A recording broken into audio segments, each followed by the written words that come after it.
These raspberry crumb cakes are the perfect mix of crunchy topping, moist cake, and tart berries to make an amazingly balanced dessert. Combine 60 grams of cold butter with 100 grams of all-purpose or plain flour, and finally 70 grams or about 1/3 of a cup of sugar. Now this is a crumble after all, so when you cut the butter into the sugar and flour, the texture will be quite, well, crumbly. Put that in the fridge to keep it cold while preparing the cake. In a large bowl, combine 70 grams of sugar with 40 grams of softened butter. You can use either a whisk or wooden spoon for this, whatever you have on hand.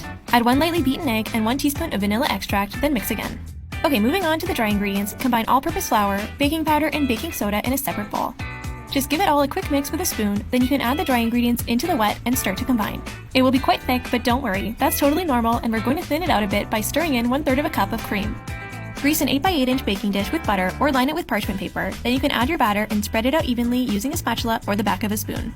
Once you're happy with the spread, top the cake batter with your clean and dry raspberries. You can use either fresh or frozen, so no sweat if raspberries are out of season when you make this. Finally, sprinkle the now chilled crumble topping over the raspberries. Then, once you're happy with the topping distribution, bake the crumb cake in a preheated 350-degree oven for 40 minutes. Then once it's cooled, you can drizzle melted chocolate over top for an extra layer of decadence and enjoy.